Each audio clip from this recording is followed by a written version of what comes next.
Hey everybody, welcome to Myopia Movies. This week we go back to M. Night Shyamalan as we talk about Unbreakable. A pretty freaking fun movie with some pretty visceral imagery. Really remarkable. I hope you enjoy it. This was a pick of friend of the show, Adam Darby. And honestly, it was a lot of fun. I hadn't seen it since the theater, and it's really good. Anyway, thanks for doing all you do to keep us on the charts as we approach the end of our 10th season. We appreciate what you do, and thank you for your attention. Bye, everyone.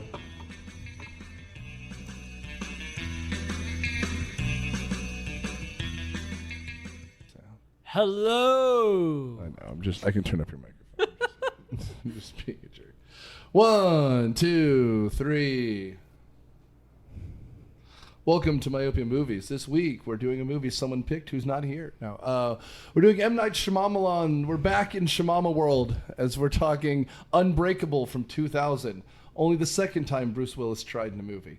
I'm your host, Nick Hoffman, and on panel we have... Hello, this is Daniel, and I've got the Kimmy Schmidt theme stuck in my head for some reason now. Kieko, and I'm going to try really, really hard not to say Shyamalan Ding Dong this whole time. So, so close. So close.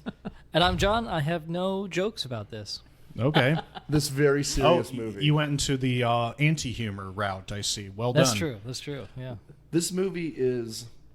105 minutes long. It's like hour 45. Yeah, something like that. Mm-hmm. It might have 200 lines of dialogue. This is a lot of just white people staring at each other, and then a black guy shows up, gives all the dialogue, and then walks out of the movie. And yet somehow the movie still isn't about him. No, it's not. This movie, Malcolm X was the same thing. Not really. I had not seen this in probably 25 years. I mean, I saw it when it came out, and then I immediately forgot about it. And it's funny because it's one of his best, but I think of him as whatever the fucking magazines called him, like the next Hitchcock. Like, where's the stupid twist, right? Like the Signs. I really like Signs. I really like The Sixth Sense. Like, this obviously has a twist because it's a superhero movie and that's what they do. But I don't think of him writing superhero movies, and this was a delight. And this came out in 2000. There was no MCU back in the day, kiddies. This was the X-Men movie, I think, came out the same year. But the idea that, comic books as movies, you mean like that Batman and Robin stuff? No.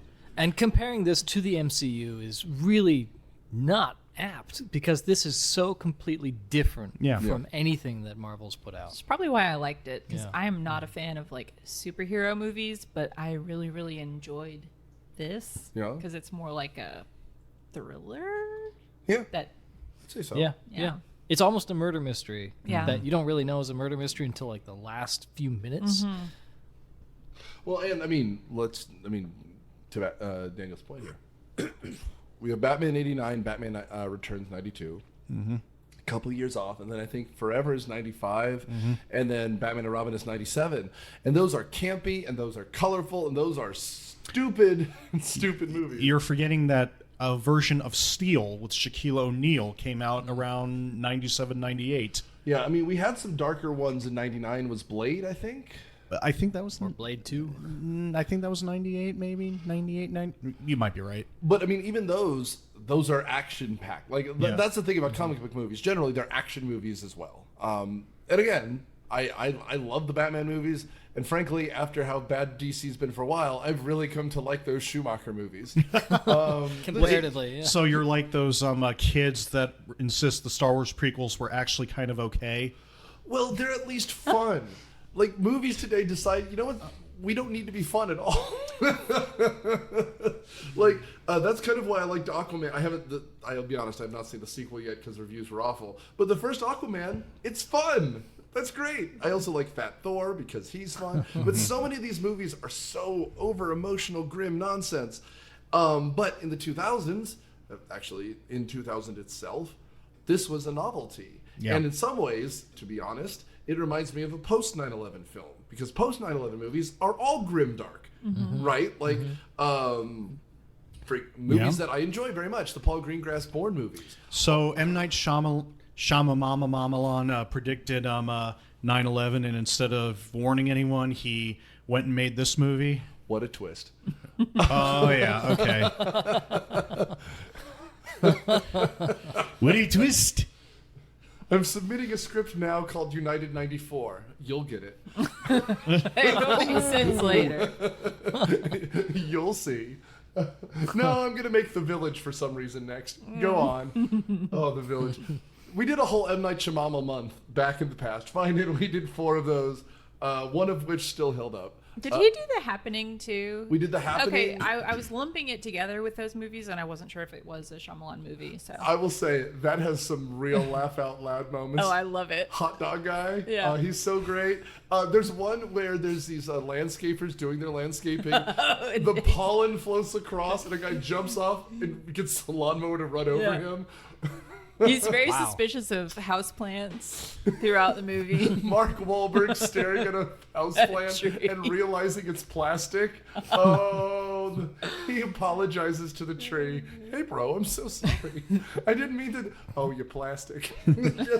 Oh, that movie. But we did that. We did The Village. We did Signs and Sixth Sense.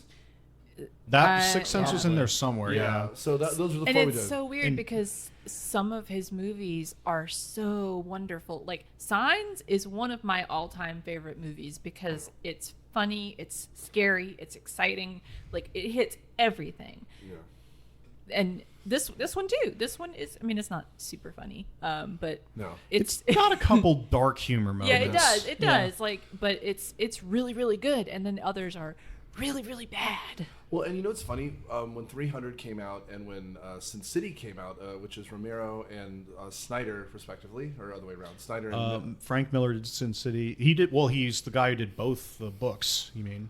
No. Zack Snyder directed 300. Yes, he did. And then who directed... Robert Rodriguez? Rodriguez, thank you, not Romero, Rodriguez. But this actually takes frames from comic books and actually films them. And in fact, we see, like... He's holding comic covers that are then repeated as scenes. Now, which is neat. I remember like when they were making a big deal about this because Sixth Sense had been nominated for Best Picture and like grossed infinity $1 billion at the time or whatever it was. And so people were really hyping this up. I don't remember them mentioning that it was a comic book movie once. No. And I don't mean based on a comic. I mean literally a movie about comic books. So you don't know that until you're watching it already. Yeah, no, it was funny because it was not part of the trailers. But I would argue, I think, I'm going to say it was Roger Ebert because it sounds like something you'd say. But one of the best comic book movies ever made. Like it's a fascinating view of superheroes. As opposed to what Gene Shalit would say. They say it's called Unbreakable, but it seems plenty broken to me. There you go. Fuck you, Gene Shalit. Gene Shalit was just filled with anger, which made them. Well, his face desperately needed a bikini wax. That's why. Although, then again, to be fair, Raj was just like, "Are there tits in it?" Because if there's tits in it, it's a thumbs up from Roger Ebert. Which one did he write? Beyond the Valley of the Dolls. Beyond the Valley of the yeah. Those movies are so much. Anyway, who wants to give me a plot synopsis? John, they haven't been here in a while. You want to try? Oof. Okay, so we're introduced to our hero, John Dunn. David Dunn. Sorry, David Dunn. I start off immediately wrong. A nice Stan Lee-esque name. I appreciate it. It is a very good name. And so he's on a train.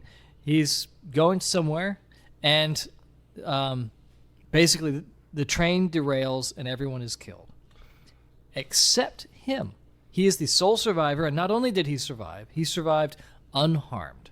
So that raises red flags with our antagonist, Mr. Glass. Hey, spoilers, man. I mean, he's the other character in this movie.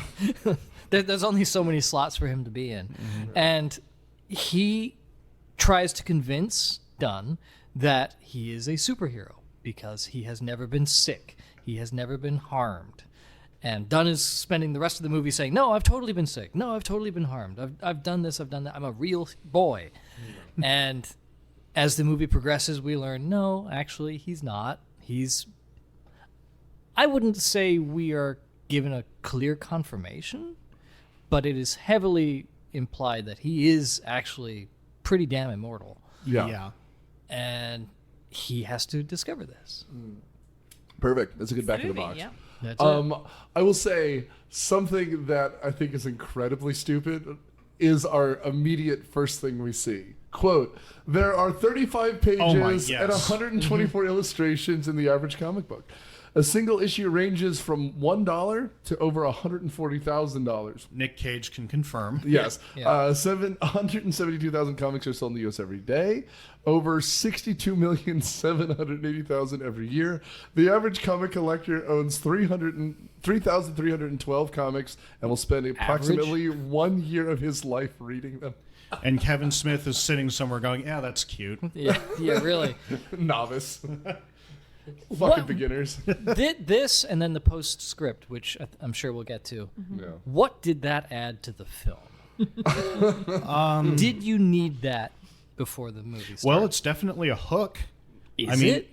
That's a whole bunch of fact vomiting that really plays no point in the movie until like halfway through. See, we're not losers. Signed. Yeah. I do like how it. I mean, again, we'll get there, but it kind of ends. Also, I know you didn't like the ending, but the text at the end, it kind of ends like an episode of 60 Minutes or something. Yes. Yeah. Not even 60 minutes, like hard copy. Yeah, hard copy, Yeah.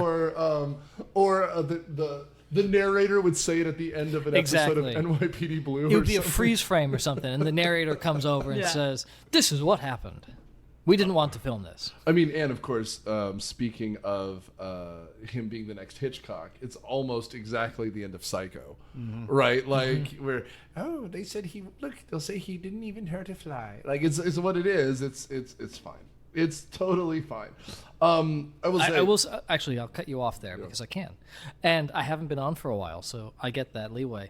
But if we were just talking about how there weren't really superhero films before, I mean there were, but not big budget MCU type superhero films. There So- wasn't like a standard The i- format of The superhero idea movies. that somebody who just was nominated for Best Picture would do a movie centered around comics was absurd. Right. So were they trying to legitimize comics? If you're thinking at that point, oh, it's just nerdy boys in their rooms reading comic books, or was this a legitimate art form? I mean, I would say that this is the thing that they're making a play for, because we had Prestige Comics by this point. by the when late did 80s, early when 90s. did Sin City come? Was it movie? After this? Yeah, that was after. 2005. Oh yeah, because that's like that's definitely what they were doing. Yeah. Yeah. Oh yeah. And Sin City was trying to do that. I mean, 300 is hypermasculine nonsense, but they Oh, are God, still that doing movie. previous episodes. Was that a comic book? It's based on Yes. a comic book, which is actually not based on history. It's based on a movie from the 40s, like a Sword and Sandal movie, pretending to be history. But, I mean, case in point, like those camera tricks, all that stuff, this is kind of just storytelling. And, you know, to Daniel's point earlier, this is the same year that the first X-Men came out, and I like that first X-Men. It's got all your favorites. Jean-Luc Picard is in it. Huge jacked man is in it. James Marsden, who never happened. But like even in that, like Magneto's wearing a big stupid hat, and like, and again, I like those movies just fine. The first one is, I think the second one is better. Is Jennifer Lawrence in the first one? No, it's Rebecca Romaine. I think it was Rebecca Romaine Stamos at the time. yeah, and who was the Who was woman? Rogue? Anna Paquin. Anna Paquin, Yeah. and then who was Jean Grey? Xena Onatopp. Yes, it's the woman from GoldenEye. What was her name? Famke Janssen. Yeah. Famke Janssen. Janssen. Yeah. And again, and Ian McKellen. Like the cast was incredible. Bryan Singer at the time was not a scumbag. Well, he was actively being a scumbag. We just didn't know We he was a didn't know it. scumbag yet. Yeah. But that was Fox going out on a limb. But even watching it, didn't have much budget, and they gave him Magneto the stupid hat. Right? Like, everyone else, like they're making fun of how comics are. Like they even have that joke where Logan. Wolverine is complaining that he's wearing like a leather jumpsuit. He goes, "What would you prefer, yellow spandex?" And everyone had a good laugh because we all watched that '90s cartoon show, which is back by the way. Which is coming back. Yeah. So maybe then this text is to tell us that this is a comic book movie and it's a serious one. I've read Alan Moore. Exactly. Yeah. I've read Hergé. I've read real comics. We should also mention the actual beginning of this movie is the world's most awkward birth scene. Oh, Yes. Yes. Yes. Yes. Oh yeah, that does happen that's- before. yeah, and yeah.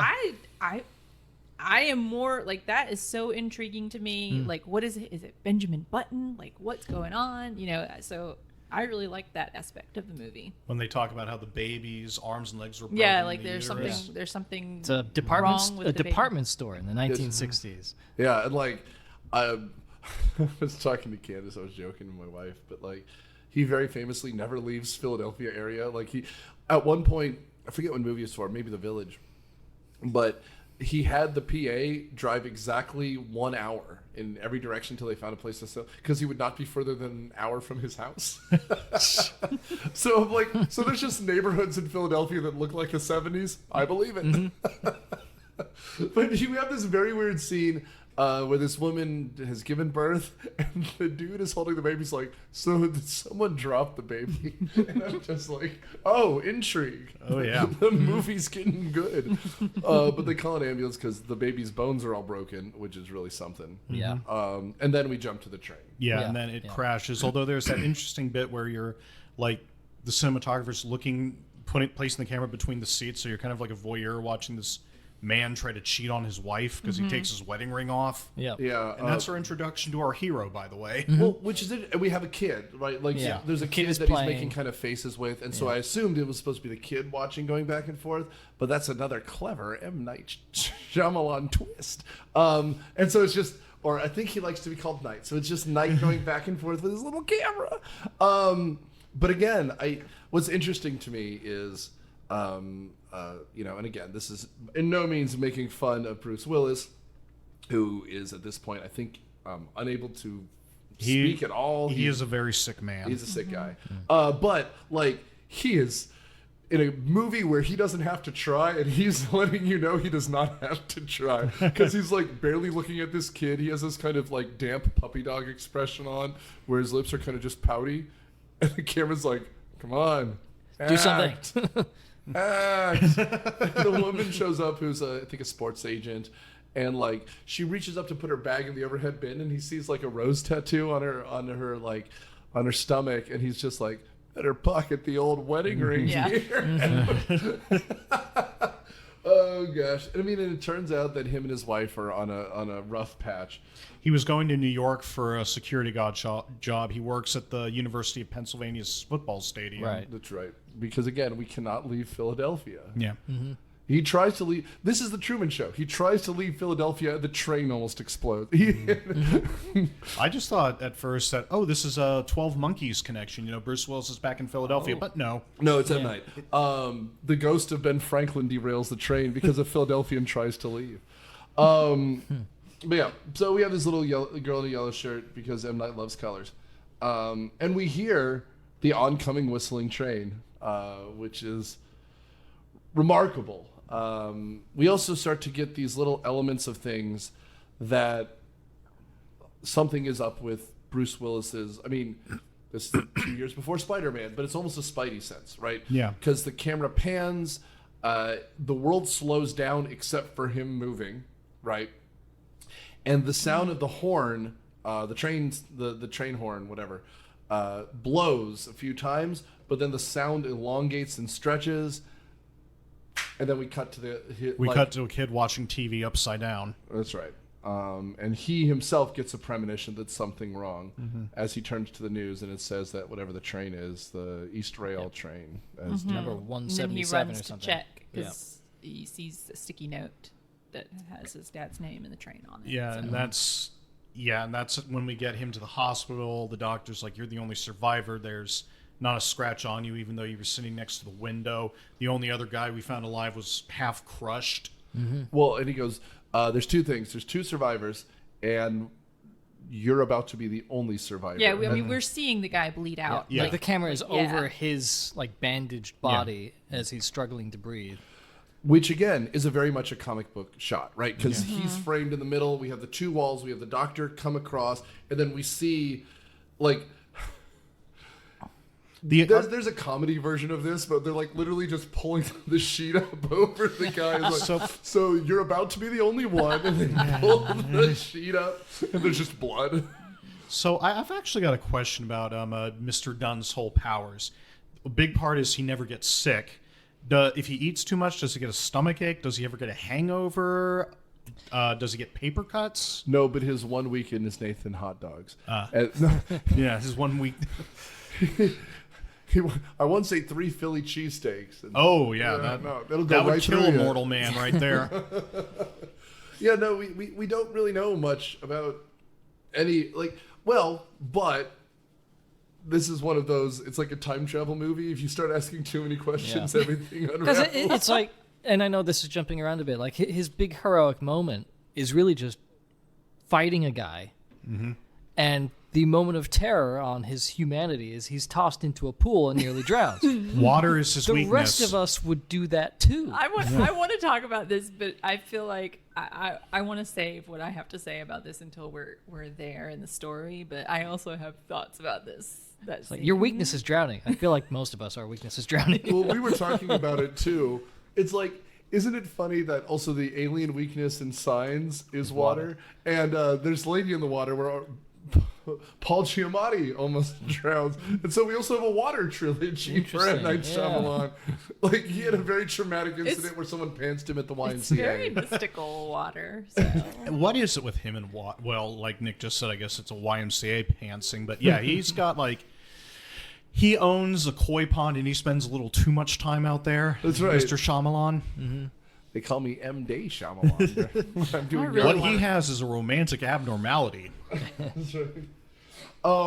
But yeah, so Bruce Willis walks out of the hospital wearing his yellow shirt. Because in this one, the color is yellow versus purple. Right. Which will, I guess, like Hitchcock, he really likes specific colors for things. But it's a remarkable scene where he's walking out of the double doors of the emergency room, and you see all these other family members of the victims.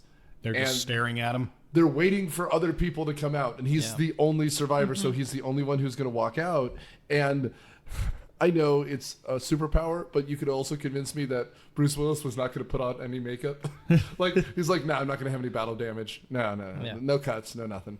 But the doctor's like, look, you're the one survivor, like Daniel said, but you have no broken bones, no scratches on you. And so he just walks out, and like, he's missing a button. His clothes are slightly untouched. Meanwhile, everyone else is crestfallen because 700 people died or whatever. And his son, this is where we meet kind of, we alluded to the fact that it's his family earlier, but we now actually see them together. The wife also wearing a yellow shirt. Forrest Gump's lover, by the way, right there. Jenny? Yeah. It's Robin Wright. Wright. Yeah, Robin Wright. Oh. Yeah, Robin Wright. Who, until I saw her name, I didn't recognize her because I guess Forrest Gump was, 7 years before this? 6 years before Yeah. this? I didn't recognize her. It took me a moment because we had watched The Princess Bride only like a week prior. It's like, I see Which is it, something you but- could say at almost any time. That's true. That's right. Yes. Yeah. Yeah. Knowing you. But I do like the characterization he did where, like, Dunn walks out, his son runs up, gives him a hug, does the kid thing, and then Robin Wright walks up, The hand. and the son puts their hands together. It's like, you guys are together now. And Yeah. he walks ahead of them, and the camera follows their hands as they're like, they just pull apart. Yeah. So You know what kind of gets me about Shyamalan, especially at this time? You're talking about camera shots and stuff like that, the symbolism, which is great. But I mean, that seems also almost pretty basic. I mean, the thing about him was that he was able to rope in a general audience and who didn't really recognize this stuff because they were at home watching, I don't know, what's a canceled sitcom from the 90s that lasts like a year? They were home watching Home Improvement. That's what's going on there. right. Well, but I will also say, this is a guy who doesn't have a lot of special effects in these movies, and the CGI is usually terrible. I mean, I love Signs, but man, the first Alien, when you see this is the Brazilian kid's birthday party, that's great because it stops moving. But when they're just in the kitchen and it's battle ready guy and he's bobbing around, he's giving that kid an asthma attack. That looks real stupid. And so here, there's really none of that. Yeah. And that helps. And I think part of it is we're so used to these wide shots where there's nothing there, right? Right. Like, and he uses those wide shots well because literally the next scene is when Bruce after having a very sad bowl of Frosted Flakes, goes to that church service where they're listing the other victims. And we have the most Irish priest you can imagine. Yeah. And he's listing off names. Bill O'Connell, he was the father of 7 and was a businessman. And then the camera keeps panning back and you keep seeing more faces on pictures because everyone died. Right. Yeah. So many people died.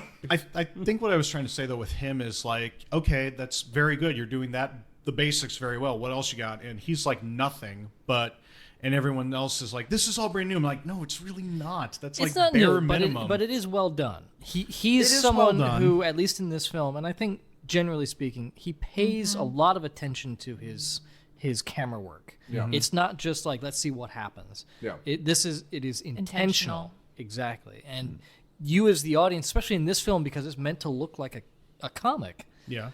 it is so crazy intentional. Like every shot has to be thought out immaculately. Well, and I think too, thinking of his kind of indie contemporaries, Kevin Smith by this point is mostly fizzled out, but you've got Quentin Tarantino doing stuff, you got Scorsese doing stuff.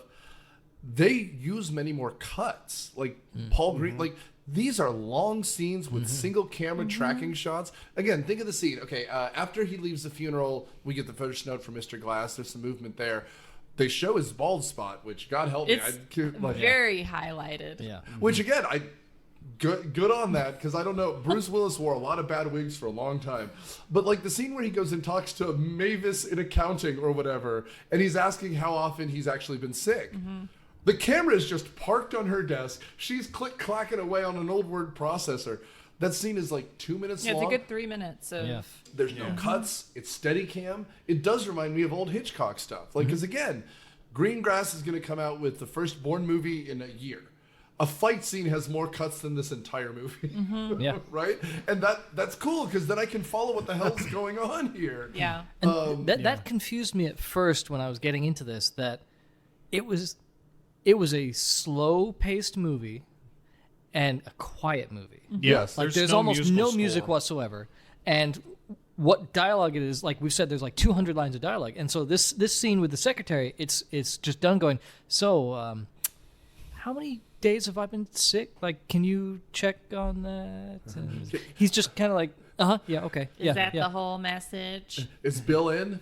No, he's not in. Well, can you leave a message for him? Like, Yeah. Well, and then the next scene is him just watching people play football, and he's standing in the frame. He's wearing that poncho, which becomes his trademark. But like, no dialogue in that scene either. It's kind of cool though, because as a viewer, for myself, I can speak for myself. I'm like, like I'm like trying to figure. I'm just like thoughtful, and that's like what he's doing in the movie too. Yeah. Well, again, as we are recording, the Oscars have just happened. I watched a lot of. I have a 2-year-old at home. I watched what I could. But like movies like, say, Barbie use a lot of cuts. I mean, what was the one we were talking about before? The Lanthimos movie? Poor Things. Oh yeah, poor things. It's all special effects, right? I mean, and obviously Oppenheimer's special effects, but they do have a lot of those scenes where he is sitting and he's talking to people, and it's long and it's slow paced.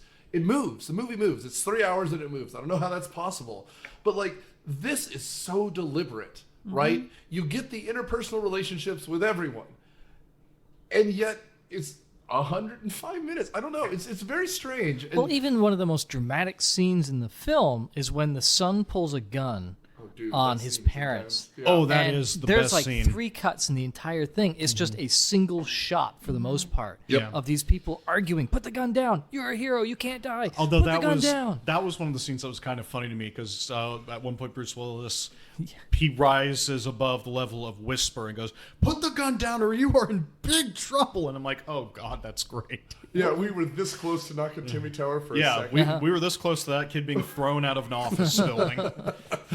They just cut into Philadelphia. Okay, so we did gloss over it because I wanted to make a point, but we should now talk. When he leaves the ceremony for the memorial service for all the people who died, this is when we get the first note from Mr. Glass. We don't know it's Mr. Glass. We don't know who Mr. Glass is really at this point, though we have the 70s cut up. We have a very sad scene. I forget if it's before or after this, think where the it's kid with the after. sling No, that's Yeah, after this. it's after. I don't it's think when we we get. flash back to West Philadelphia, where this kid was born decidedly and raised. he I was think- decidedly not spending his days on the playground. I think that And yet he did. happens after the scene in the store where I think we're introduced to him as an adult, and Yes. he's And then we go back. you Yeah. know, Yeah. and then I think it goes back and it shows why he cares about comic books. Yeah. Right. And I will say the letter is what does it say? Special limited edition in silver limited print on the edition. front. You remember it came out around the same time when Hannibal wrote a letter to Clarice at the FBI.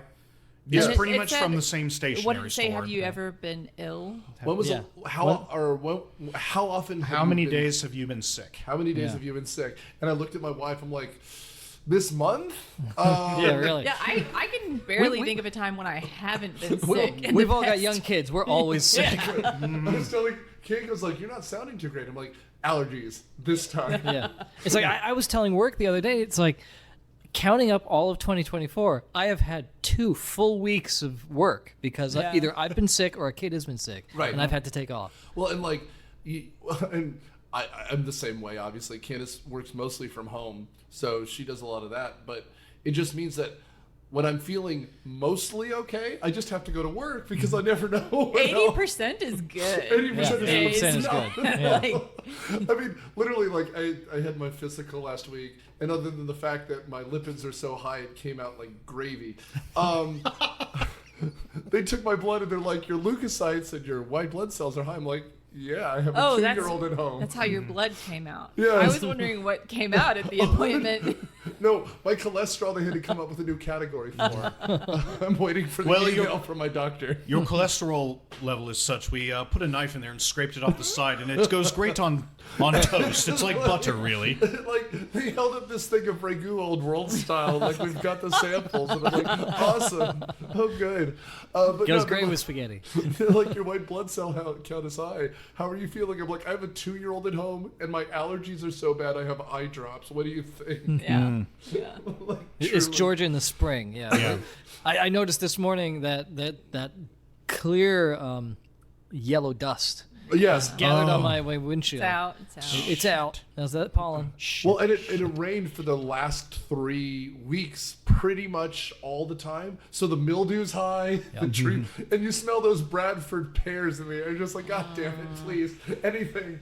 Maybe that would have been good in the movie if his weakness was pollen instead of. No, we did that movie. It's called That The was the Happening. happening. That's right.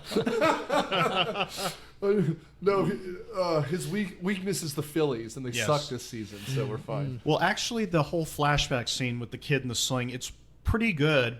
And yes, like John said, this is Mr. Glass getting into comics. But part of it is like they open up like the comic that his mom hid on the playground, which is all nice and gift wrapped. It's actually, I'm sure the gift wrapping costs more than the comic, but Right. Well, there's a line that she has about, I hear this comic has a surprise ending, and I'm like, oh, Shyamalan, you think you're being clever by doing that, don't you? and also, by the way, I noticed this too. It's obviously all fake because this is not a DC movie, it's not a Marvel movie, it's not anything. But on the front of it, it looks like the old Action Comics logo, but it says Active Comics. That's because the kid apparently- is a homebody. I looked it up. It might be real. I couldn't quite determine, but I think there may have actually been an Active Comics line, which, well done for that deep dive there instead of just a generic Superman comic. Maybe. Well, but you Yeah. know what? Everything about this scene I think is great, and we even get, as my wife put it, that outfit is so ugly no one would have worn it. But it's very 70s, right? And the wrapping paper is purple, his turtleneck is purple, and the paper inside holding the comic is also purple, and his color becomes purple. I do like Matt Groening's school, right? Matt Groening said if you draw a cartoon character, you should be able to tell who it is in silhouette, and that's why they always wear the same colors, right? So we have the superhero and supervillain colors, the outfits. Willis and his family are always in yellow because that's his thing, and Mr. Glass, And his mom. and his mom are always in the purple. Yeah. And by the by, the kids call him Mr. Glass because there's a genetic thing where his bones are very fragile and they always break. Later in the movie, he says, "I've broken 53 bones," and that's before he falls down the stairs, which is that Breaking is a a further scene and dozen. I think you about Yeah. doubled that number there. Yeah, really. Because it's like you broke three ribs. Your arm is broken. Your leg is broken in several places. I think that scene was also very comic booky, though. Like the way they showed his every impact. We saw a The camera was snapshot there of. first. Yeah. With a sound effect going crack. I was gonna say they brought a Foley guy to set for one day, and he worked. And then. you can almost see him next to the camera going, all right, he's got a big smile on his face. Crack, crack. This is my one shot, Joe. I wonder what makes the best bone break sound. I would imagine celery. That one's pretty good. Yeah, but that's yeah. a little bit juicy. Oh, yeah. Well, I mean, though, that's what you want for an actual Maybe like broken leg. balsa wood. He's getting model like planes, and he's like, God help me, that's funny. I do. There's a scene in there somewhere, and I think it was about where we are. Mr. Glass is an artist, kind of. He's an He's a art collector. gallery dealer. Yeah. Is the reflection M. Night Shyamalan? Doesn't he do a cameo in all of his He movies? shows up later. He does Okay, show I up. I saw like a reflection of the person Well- buying it. I wasn't sure if that was him or not. No, No, he's one of the dudes going into the stadium. He's the later. one that who's patted Bruce down. Willis pats down for okay. drugs. Yeah. Passed down. Yeah. Oh, okay. He's a short like- Indian man, and he's wearing a blue jacket. And he's like, I just got here, man. Yeah, Yeah. that's him. No. M. Night is adorable. The thing was, Hitchcock's cameos barely had lines. He never spoke. Yeah. Shyamalan does not need to speak. And in some of the later movies, he has entire pages of dialogue. Oh boy, yeah, that's The Village, for example. yes. At least in The Happening, he's just on the radio. I forget who. In Sixth Sense, he's the doctor. Yeah, Right? yeah. At one point, yeah. My favorite is in Signs, because in Signs, he fell asleep driving and killed Mel Gibson's wife. Yes. Strong cameo performance. We know what Mel Gibson thinks of people.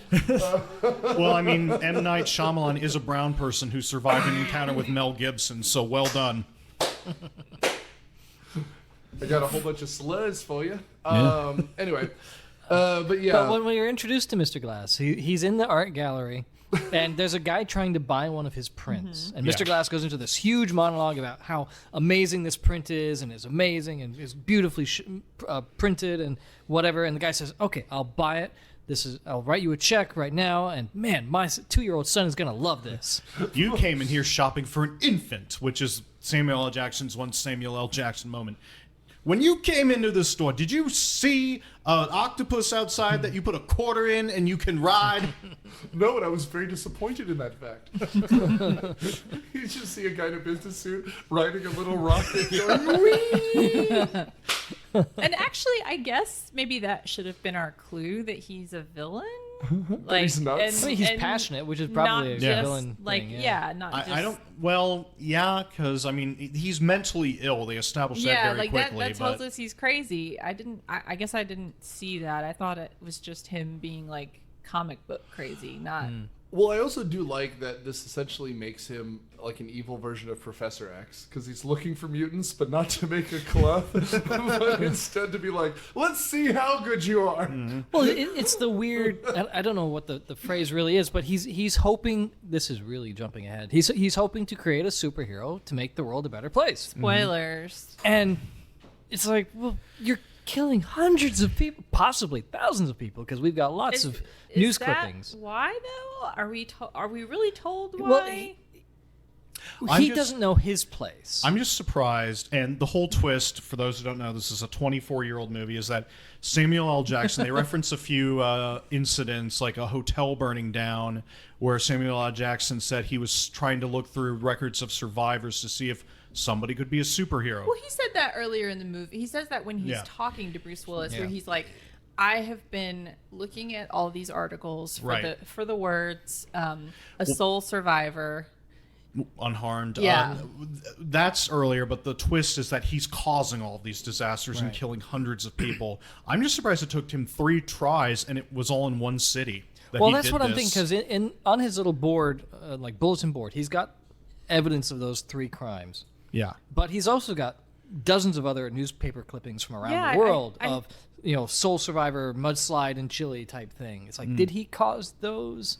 Are we meant to think he caused those, or was he really he just looking researching? for? Yeah. I think he Soul was just Survivor? looking I in did those. want to mention, I don't know if anybody else noticed that there's a typo on one of the big articles that shows up. The one that says mudslide, everyone killed except an infant, but it said expect infant. As someone who's worked in newspapers, it doesn't surprise me. But it was like, I was like, why would they leave that there? Like, it's huge on the wall. Like, it's like, I mean, we saw a typo in the new Dune trailer. really? It's an "it's" without the apostrophe. Well, that one, I I mean, mean, it's- like, yeah. It should not have made it. to Honey, the- I Shrunk the on a- Kids is not grammatically correct. It's Honey, I Shrank the Kids. That's true. So, yeah. Yeah, Well. doesn't have the same ring to it though. Yeah, true. Yeah, I feel like that could be, intentional. But no, this was expect infant. Good for them. Yeah. Yeah, I had to go back and double Yeah. check that I read that Yeah. right. But I was a copy editor for my school newspaper in high school. So I consider You my catch job these well things, done. yeah. But anyway, but that's the twist. So his point is like he's trying to find his purpose in life. That's his monologue at the end of the movie, and he seems to think his purpose in life is to find a hero, and that means he's the villain. So he has the same purpose in life as Bonnie Tyler. Yeah, probably. Holding out for a hero, God, Kieko. I need a hero. That song It's a deep from dive. Shrek 2. God damn it, people. From Shrek 2. From Shrek 2. Is that the original source? No, but did we ever do Short Circuit 2? Because it's in that, too. Did we ever do Short Circuit 1? We did do Short Circuits too. Okay. We have not done the first one. With Johnny Fisher Five, Stevens as a Yes. Indian? As M. Night Shyamalan, actually. Oof. I know we were talking about the end spoilers. We should also mention the fact that Bruce Willis, the reason he marries Robin Wright, is because of a car accident, right? He was a football star. Well, and this is the part of the movie where he's going back through his life. Like, he asks her, like, in the middle of the night, he's like, "Hey, have I ever been sick?" And she's like, "I don't know. Like, leave me alone." And We sleep in different rooms. Just leave me alone. Yeah. We are very close to a very rough divorce. Have I been sick? Shut up, please. have I ever? Because the no, conversation... but I'm sick of you every goddamn night, David. Exactly. and so that's why he also he goes to look at all his old newspaper articles, and he's trying to think back on that accident. And it's not clear to me if he can't remember that he wasn't hurt. Well, Or- okay, so He's like denying it. He seems to forget, like, catastrophic events, because there's that thing where he apparently almost drowned when he was 12 and spent a week in the hospital, and the only way he remembers it is because an old teacher of his, when he goes to visit his son's school. His son gets beaten up, and he goes to the school, and she's like, "Well, yeah, you were the one that almost drowned." It's an And urban legend now that a kid actually did drown in there. And that's the only way he remembers it, apparently. yeah, and what we're made kind of unclear is, and maybe this is just comic books where a lot of these heroes have multiple kind of origin stories, right? Like, what actually transpired? Because you're right, like, theoretically it ended his career as a footballer. There's a car full of kids, the car flips over, he survives presumably unscathed because that's his thing. She also survives, but barely, right? And that's where they have, as Doc Brown would say, "Oh, it's the Florence Nightingale effect. You fall in love with the person that you're taking care of," right? But at the same time, she says, "I could never marry a football player because I hate football or I hate violence or something like Because that." it He was a causes too star many football injuries. player. Yeah. And so he uses this as an excuse to stop playing football to be with her. Yeah. And Which he- is yeah. interesting. And while he's looking at the newspaper that says championship, championship, championship, and then at the bottom, the honeypot at the bottom is horrible car accident. She finds him in the closet looking at this stuff, right? And we also are introduced to the fact that he has a gun here, which will become later in the third act, like Daniel alluded to. Yeah. But this is when he goes back to work. And this time at work, Mr. Glass comes with him, right? And this is where we get the fact that he kind of has a spidey sense, Yeah. right? They're walking around. He's wearing his red security hat, and he gets a bad feeling about this dude wearing what they say is a camo jacket. I just think it's the ugliest jacket. It's Yeah. not really Yeah. no, I it's think it not. is camo. It's It's- just I guess the it's desert. technically, It's yeah. the desert camo. Which is what you want in Philadelphia. Yeah. Known You for its blend in desert. really well. But he gets a bad feeling about it. And there's a guy at the end who's actually running the line. He goes, look, just start doing pat downs. And Willis goes, look, if he guy's actually got a gun, he'll jump out of line. Every so often we get someone who brings a weapon, they get a little too drunk. And, you know, when the team does poorly, they get violent. There's a warning sign in front of all NFL stadiums about just this thing. Yeah, watch out for Bruce Oh, Willis. and they're not liable, by the way, if you do get shot by a drunk, angry fan. Yeah, of course not. And sure enough, the guy walks out of line. Yeah. And I think Mr. Glass asked him, like, how did you know that? It's like, well, I just had a vision Gut of feeling, like, yeah. a silver gun. I just had in a his, vision. I a don't vision know. of some sort, like a silver gun with a black handle tucked into his pants. Yeah, and we get that by wheedling out of him because he goes, at first I just had a bad feeling, and then he goes, no, you said a gun. Why did you say a gun? He goes, well, I had a vision, right? And then Mr. Glass, going back to his car, sees the guy walking, tries to chase him down. He wants to just ask him, hey, do you have a gun? So this is Yeah. awkward, but Yeah. can I hold your gun? Again, he is not well. He is doing crazy things. And here's where we get, ladies and gentlemen, if I may, an amazing scene. Because, like, the whole rest of this is, like, the first part of it is just dialogue. And Mr. Samuel L. Jackson has this incredible limp to represent who Mr. Glass is, blah, blah, blah. And I keep calling him Mr. Glass. That's his villain name. I forget what his real name is. Elijah. Elijah. Oh, cute. Oh, that's cute, M. Night, because he'll rise again. I get it. Oh, it's cute. Yeah, There he'll you rise. go. Yeah, he'll rise from the dead. Good. Yeah, good.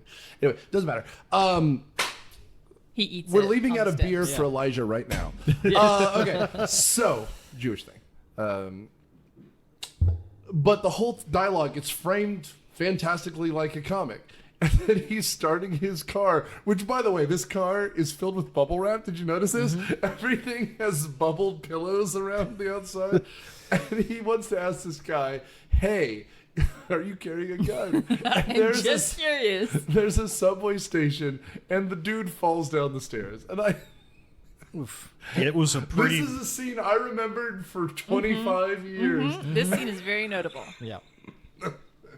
Oh, hell. Crunch, crunch, And he crunch. sees, as he's like lying there, you know, dying from his 50 or 100th break. Yeah.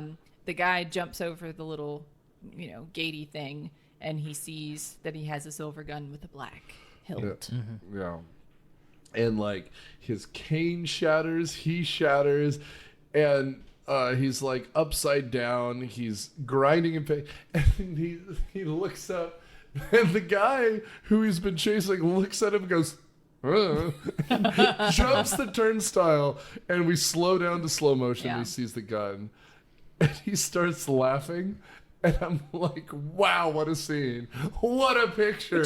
Why would he choose to carry a glass cane? I mean, I guess he just like made it his thing. Yeah, basically. It's Like, leaning in. I mean, because the front of his his storefront, his sign is also, it's like encased in glass. yeah. So I guess He's got nothing to hide, obviously. Well, Yeah. and also, Yeah. Witty twist. that's right.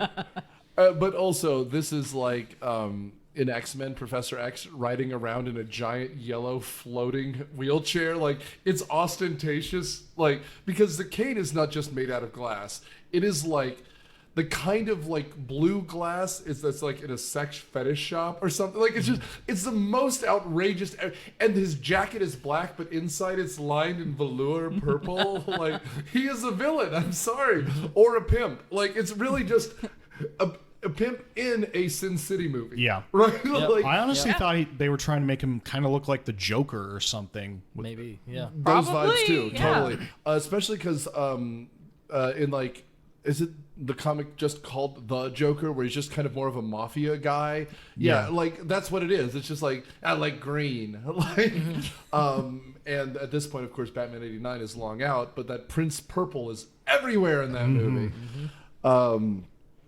And here, after Mr. Glass tumbles for 4.5 minutes as he falls down the stairs, this is where we get, first of all, we see that football player from UPenn that the agent was talking about She was right going to before scout. she died. Yeah. And this is when Bruce Willis is in the basement working out with his son. I really like this scene Oh, when too. they put like paint the cans? element Good, of yeah. him and his son like trying to figure it out together, I thought was really I don't know, like sweet, touching. I don't know. I liked the scene. And it's like the one thing of tension that we get in the movie up to this point, because he's trying to figure out, am I a superhero? Am I not? And he's leaning on the I'm not. And his son is like, I need my He dad to be a is. superhero. Yeah. He is a superhero. And that's what leads to him acting up in school, because he's like, you're a good guy. I need to be a good guy. Therefore, I need to stand up for people and just get in fights all Right. the time. Well, the son believes he's a superhero. The dad, I think, just has PTSD from surviving the train wreck, and Among other things. yeah, and is just doesn't know what to think. Nakatomi Tower. Yeah. All those things he survived. But no, it's just, I agree with Keiko though here, because it's also we don't get a lot of scene where he's really a parent. This is him, like, of course the kid's like, so he let's wants see his what dad, you can yeah. do. Yeah. And so he's doing this, like these he's bench pressing weights, and he's straining, because Bruce Willis is in good shape. And he's like, how much was that? 250? And he goes, that's the most I think I've ever done. But you should take off some weight. I don't want to hurt myself. The kid puts on more weight and more weight and more weight. And he goes, let's see how far we get. And literally by the end, they're duct taping paint cans. Yeah. And Bruce Willis is straining, but he's still able to, I think at the end they said 350 Yeah. or 400. It was 375 that he ended on. And again, it's, what do you say? Maybe I am a super. Yeah, because he just kind of sat up, like, huh. Yeah. Like, And okay, this yeah. is what leads into the scene with the child and the gun. Plus, apparently, after his leg breaks, Samuel L. Jackson goes to Dunn's wife for physical PT, therapy. yeah. Ooh, this Which- reveal. And again, this is I mean, and I know I've talked to John about this before, but I grew up more on the Franco-Belgian side of comics, you know, your Tintin kind of stuff. This feels a lot more like that. Like, because these aren't people they don't think of themselves as people with superheroes, as superpowered, really. But this is one of those conveniences that ends up mattering a lot later on. And so, clearly by this point, Glass has looked into them. Elijah has looked into them, knows the wife is a physical therapist, and shows up there for physical therapy. And by the by, this contraption he's in, because he's got pins everywhere. One leg is okay somehow. The other leg has this like cage around Yeah. it as they're stitching it back together. And they're trying to rebuild his strength. And he sits down and goes, so are you married? And he tries to pass it off. It's like, when I'm nervous, I get talking. Yeah. And she's, I guess, as a nurse, is like, okay, yeah, whatever. But then his question's like, so, when did you first meet John? I didn't mention my husband's name. It's also not John. It's Well, David. David. Whatever. David. It's like, Yeah, oh, John. Yeah. I don't know. I'm projecting a little, I guess. So when were you in The Princess Bride? Who said I was in The Princess Bride? Yeah. I've dyed my hair, clearly. And also, like, she said that so suspiciously, but, like, what reason did she have to be suspicious before that point? I would be like, I think I might need a new physical therapist if they were that, like, suspicious with me to begin with. Well, she looked over behind the camera and it was M. Night Shyamalan, and she's like, well, there's going to be a twist. Oh, okay. I mean, and again, like, at this point, we can kind of accelerate just a skosh because we've talked about a lot of these scenes. Because after that scene where Glass is talking to her and she's kind of skeezed out, is when the son gets in trouble for beating up that. Right. Well, he picks a fight with the kid and gets the shit kicked out of him because turns out he goes, Dad, I was just curious if I had any powers. No. Turns out I don't, which is disappointing. You hoped you'd have powers too. If he had shot his dad, though, maybe he would have had his origin story and become Dude, something. Yeah. Bat Boy. But also, just like in general, I love that Bruce Willis is like, And I think it's the principal's like, remember when you almost drowned? And he's like, no, actually, I don't. Oh, God. There's also a scene with Samuel L. Jackson browsing a comic shop past closing time, and this is where I thought Kevin Smith was doing rewrites, because that clerk does not talk like a person. Oh, it's also Kevin Williamson. It's very like snappy snap, like too clever. It was them trying to create a Tarantino character, Kevin Williamson character, and I didn't get this scene. It's a very strange scene. It didn't. I mean, not that the pacing of this movie could have been helped at this point, but like I didn't see how it fit with everything. Because he finds that comic at the end, and it's about superhero weaknesses, and this is when he's described the pneumonia. Narratively, that's how it fits. Pacing-wise, I guess it's for comic relief because Samuel L. Jackson's being a dick without saying a word. And this is also once he finds out about the drowning, he calls Elijah, I think, and tells him, I almost drowned. And Elijah's like, yeah, so I'm weak and you are strong and, you know, you can do all the stuff, but like so water is your kryptonite. Like, I also just love the store clerk, man, because he's like, oh, this guy this handicapped guy in a wheelchair. I'm just gonna wheel you out. Throw you out of a store. And the guy keeps like turning his wheels into the stand. He's like, hey, asshole, look, man, I want to close. I am this close to I need to get some chicken in me. Actual line of dialogue. that's how I feel a lot of the time too, I gotta say. Look, man, the edible is kicking in, and I gotta get some chicken in me. We close in 3 minutes. Oh, God. I mean, and again, like, these little scenes are interesting, and we're making fun because that's what no one pays us to do. But they're just interesting little vignettes because, again, the scene where his son pulls the gun on him is a scene that, in the end, I guess technically it doesn't matter because he doesn't actually pull the trigger, so we don't know. Because a lot of it too is that we, as the audience, don't know what the powers are. We have no idea. We don't actually, frankly, by all accounts, he really could have just been lucky on the train. We don't know. There's no point at this point where he's really put in a Really, there's no resolution ever. There is one thing in the car scene. He tears open the car to save the girl. And he dents the car. So like that is one thing. Like, okay, yeah, so he has super strength. We know for sure that he has super strength. That was Twilight. Oh wait, no. In this movie, right? No.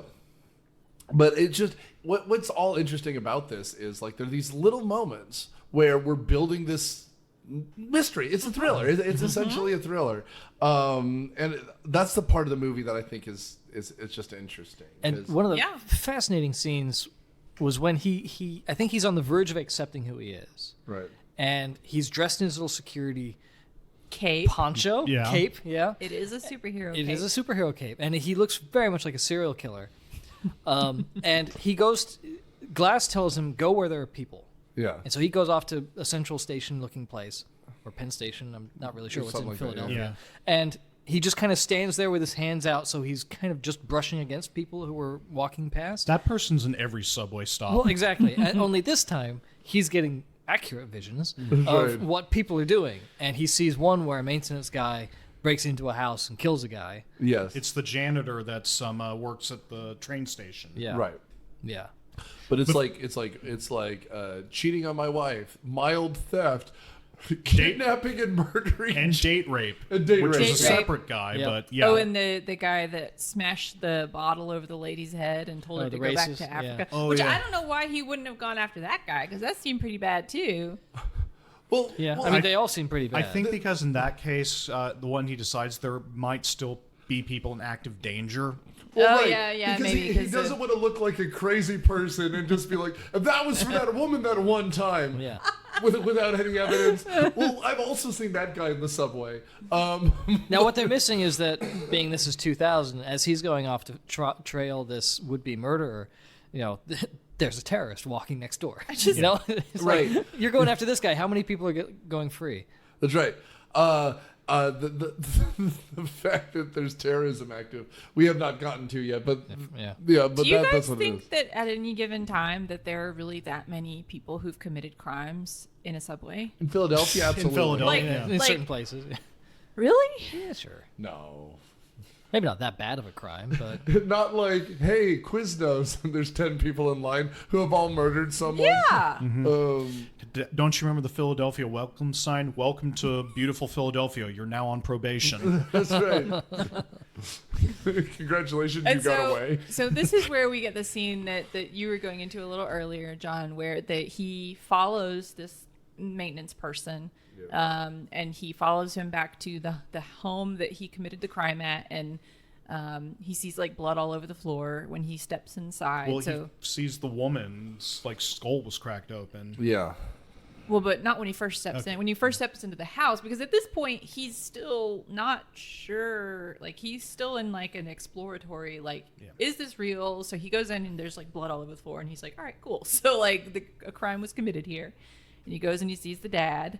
And then he goes and I think he gets the kids first. He finds the kids, lets them again, go. if this were a different movie, I would think he's a serial killer stalking through the house because he's dripping wet. Yeah, he's yeah, got he's this got the poncho hood, on. The hood is up. the scary he is hood. it's his blank face the Yeah. entire time.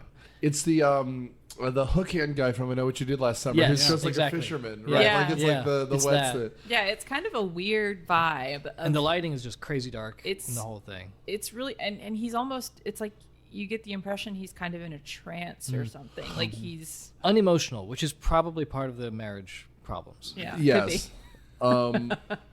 You just seem so distant. Yeah.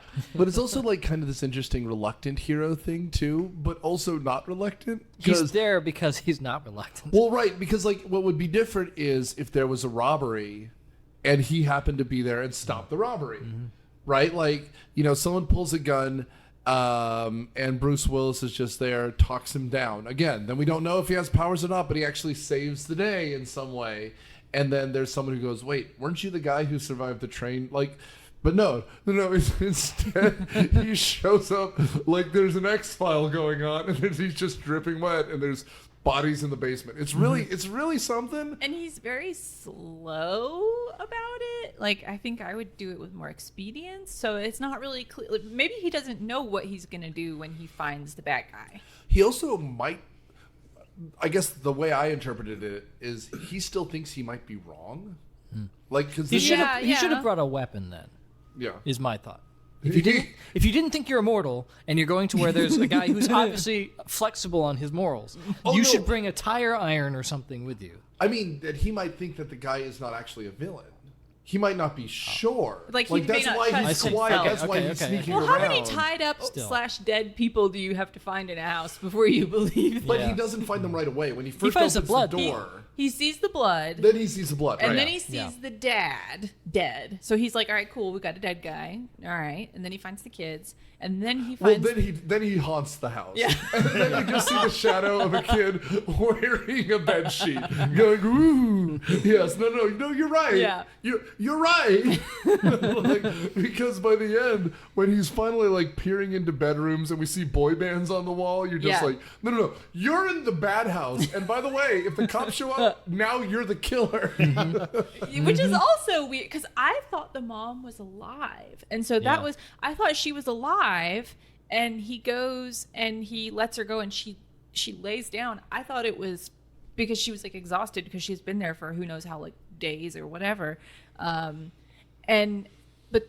So then he goes out onto the patio, I guess, and the bad guy pushes him off, and on his first night of being a superhero, he finds his kryptonite, which is a pool, and he's pushed into a pool. Of course they have a pool, and it's storming the entire time. And it's course, storming, yeah. and they have some kind of weird pool cover that is, I'm sure, not to code. That's like some kind of like sandbags. It's with, just like the a, loosest of tarps. Yeah. oh, yeah, like a, and he, No, by the by, dude, that gave me anxiety immediately because he falls in a thing, and it's dark, so he can't see the way that's up. Oh no, it's bad. and he's there for a minute, like trying to get his bearings, I guess. And then he realizes that he's met his kryptonite already, and he gets kind of sucked in. and he's drowning, and then the kids save him. Well, and also we haven't talked about the janitor much because he doesn't really matter here. I don't think he has a line, like a real line. But to signify that he's a bad guy, apparently at this particular train station, the official uniform for janitors is an orange jumpsuit, like he's a prisoner. Yep. Yeah. Because like he's taking a drink from a beer, Oh, yeah, he spits and like it. this poncho comes up from behind him, and you're like, oh no, a poncho! But he's wearing an orange jumpsuit, and I'm like, did he escape from prison?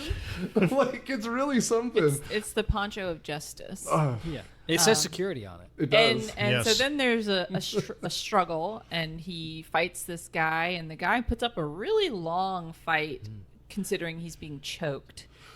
But again, I think to me this is, not to call it Scorsesean, but it actually is really hard to kill a guy. Yeah. And they make an effort to say like, oh, you can't just, this isn't like Superman punching a dude. Like, it actually takes a long time to knock a guy out.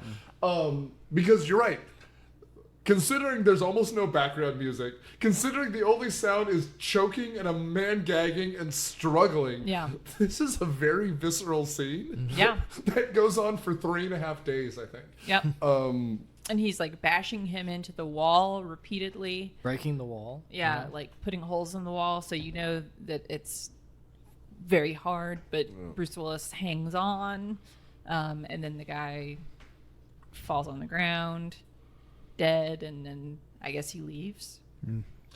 And then we kind of get to Like the next morning. Yeah. There's Yeah. a newspaper clipping. He's having breakfast with his son. And Flirting with his and then Yeah. he goes home. He goes home to and says, his "I wife, had a bad dream." and he carries her Yeah. up the stairs. Yeah. yeah. I guess they made up. Yeah. Well, and we should mention too that the kid's not sleeping, right? Like Bruce Willis is, I guess, sleeping in the kid's bed, just in general, but the kid never sleeps, which. And so now, like, the sleeping thing, I guess, is part of it. It's weird. I don't know. That's a very specific M. Night, like, my kid's not sleeping detail. But whatever. The newspaper story that just says saved in a different font than the rest of the newspaper, which is sharp. And the poncho killer strikes again. The riverboat strangler. I No, don't know. that's not what it says. It's I like think it says- kids saved, It parents says dead. hero. Yeah. Hero saves. Hero saves kids. Yeah. Didn't they have a And- drawing of him too? Yeah, and it had Yeah. like a little sketch of him in the rain in his poncho. And he just slides it across he the table. slides and it his over, son. and I was like, please wink, please, but he didn't. He just goes, He gives a little nod. yeah, Well, And the like kid- the puts his kid's finger to tearing his up. mouth. Yeah. Yeah. Like I mean, shh. you are a hero. It's super Yeah. sweet. I'm a sucker for that scene. Yeah. And then we get the craziness at the end. There's a gallery opening for Mr. Glass, and and we already mentioned M. Night's in this. I think M. Night's in this scene too, but he doesn't matter. Bruce Willis is there, and the mom is there, and they're all talking about how good Mr. Glass is doing. Yada yada yada. Elijah's so good. And then he takes off the glove and says, "Bruce, done. Touch my hand." And then we see him. He's set up everything. There he is with Osama bin Laden planning 9/11. Yeah. There he is rigging the votes in Florida to get Bush elected. Like, it's just, there he is breaking into the Watergate. Like, it's just everything that has happened. He's a gunman on the grassy knoll. He's loosening a bolt on the Challenger. Like, he's our villain, ladies and gentlemen. Exactly, and especially of those 3 crimes that he says happened in Philadelphia, including the train derailment. And we don't know if he did more or if he just followed more. And I don't know why he did those bad guy things. I still don't understand, because so he's identified the good guy. And okay, so how many people did you have to blow up to know that now, yes, you are a bad guy? Like, Yeah, really. I would have thought the moment you say I have to kill people to find a to good find guy, a you're good the bad guy. Yeah. Oh man, you just see him at a bodega, and there's like a leave a penny, take a penny, and he takes 2 pennies, and he's like, Oh, "Whoa!" yeah. Very The worst Captain crime of Chaos. all. Yeah. There's a sign that says no refills, and the guy looks the other direction, and he tops his Coke off, and he laughs to himself. He gives that little smile he gives at the end. He's just like, Oh, he was not kind and rewound. And that leads us to, I guess, the confrontation between the two of them, where Bruce Willis punches a handicap now. I mean, it wouldn't have been out of place. He just reports him to the police. Yeah. Yeah, like they have some conversation, like, "Why'd you do this?" And he says, "I needed to find a good guy, and my purpose is to be your nemesis. We're friends, but on different Just like sides, in the comic books. just like in the comics." Because he's crazy. Well, and this is where we get the line that we already kind of mentioned too, where it says David Dunn led authorities to limited edition, where he found evidence of 3 acts of terrorism, and now he's a patient at the local asylum. You know, he's For the part of criminally insane. for the criminally insane. Yeah, I guess that makes sense from a comic book standpoint. Yeah, no, for sure. It's definitely From like a movie standpoint, again, because everyone has to be pissed off at M. Night for something in his twists. It's like that wasn't much of a twist. It was a good ending. Like they could have just ended it with him walking away. I have to I say, didn't need the postscript. I'm disappointed by Elijah being a bad guy because I felt like there was so much potential in his story. Like I liked his He all could the have helped flashbacks, Dunn. all the Yeah. I thought not remembering the movie, I thought that it was gonna be like they were gonna be a duo and he's gonna like work behind the scenes because he's like fragile but he's still strong. Like that's where and so that was kind of Because he wasn't even looking at. I helped Dunn find out who he is, and Yeah. that saved this family. Yeah, it's Yeah. Killing Joke after Batgirl is shot through the spine in the wheelchair. She becomes Oracle. She's the one who helps Batman, right? Like that. Yeah. That's kind of what I was thinking. And then I was like, and again, I hadn't seen this in 24 years. I'm like, isn't he supposed to be the bad guy? And that happens in 45 seconds. Yeah. And again, and that's when he was artificially punching his Quiznos reward card, so he got a free sub faster. and all of those things. Is Quiznos still a thing? No, barely. in 2000 Yeah, I it don't think was. so. Yeah. I used to love Quiznos. Those terrifying hamsters were all the rage, wearing bowler hats. And, Oh, yeah. Ooh, flashbacks. Flashback. this is a nostalgia podcast, damn it! I'll bring up commercials from 1998. Don't you worry. And like, I'd have to see the sequels, which we were talking about earlier. Like, Same. I wasn't really sure. I knew Glass was a sequel. I did not know Split was a sequel. After Nick's comment on commercials, I need to make sure Bob's still taking natural male enhancements. So I'm going to go check on that while you check on that. Oh, yeah.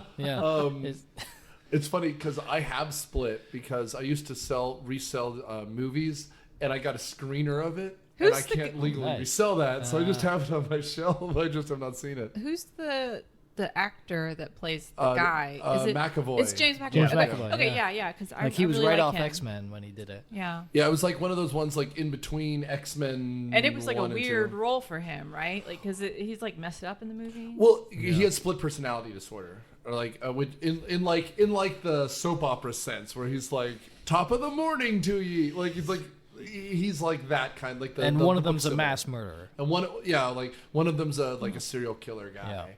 And I think it was just like, like a lot of these guys now, he doesn't want to just get stuck being Professor X, so I'm going to do another movie right away, knowing that they're going to make 30 of these things. Yeah.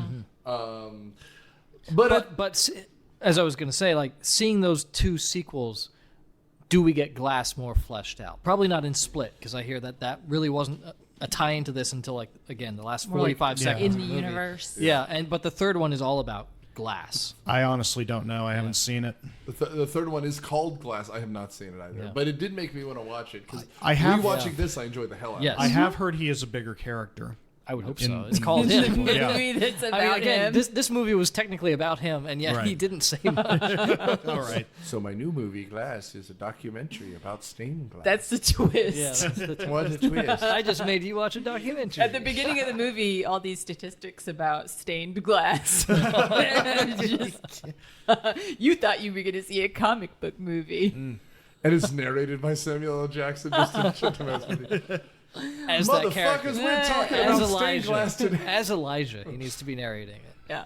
You thought this was about a superhero. It is not. Let me tell you about superheroes. They are not glass, except for me. I am glass. I have a lot of free time these days. During Batman versus Superman, they sure broke a lot of glass. Anyway, John, what are your final thoughts? It was a good movie. I think I was like you, where I had seen this shortly after it came out. I didn't see it in theaters. I saw it probably on HBO or something like that, or Blockbuster. And it was good. It was slow. It was methodical. It didn't feel boring that often, but it was definitely slow. Sure. And had I not seen it before, I would be constantly wondering, where the hell is this going? Yeah. And again, it takes the last 45 seconds to figure that out. So it was good. All the characters were good. The characterizations were good. Yeah, it was a good movie. Yeah. Jacob? I agree. I remember thinking that it was like groundbreaking when I was young, having seen it, but I couldn't remember the movie, as I often do. But I really enjoyed it. It's a superhero movie that you don't know it's a superhero movie going into, and I think that's what it takes for me to like one. So. Yeah. It's a lot better reflecting on it in the post-MCU world that we live in. Like, at the time, it was still kind of weird, but now I think it's aged incredibly well. And as an alternative to, like, MCU, if you really want a grittier version of superheroes, you should check this out. It's not perfect. I mean, I've got a lot of problems with M. Night Shyamalan and his techniques. Mostly he thinks he's far more clever than he really is. But this is worth your time. Well, and I will just add to what Daniel said. Too many movies that I watch nowadays feel like there's a lot of corporate oversight, and the Marvel movies are that way. Hell, even DC movies that are desperately falling apart and pulling back together. And so it's just interesting to see, warts and all, a director who clearly had his own idea. And there are flaws with it, but it feels like someone going out on a limb and trying something. There was not a committee. And again, I have a daughter who is 7 and a daughter who's 2, and we watch a lot of Disney stuff. And some of it's great, some of it's not, but it all feels put together by committee after about 1975. This feels like someone had an idea, they ran with it, and that gives it character. I like that a lot. So stay tuned next week as we talk a little bit more about the nostalgia of the past. Thanks, everyone. Myopia Movies is a podcast production of Dude Letter Podcasting and is produced by Nick Hoffman. It is edited by Nerd and Daniel Sudis and is hosted by Nick Hoffman, with production assistance by Matthew Quinn, Daniel Sudis, and Nerd. The theme song is Surf Shimmy by Kevin MacLeod from incomptech.com. Licensed under the Creative Commons by Attribution 4 license, Creative Commons /licenses by /4.0. Thanks.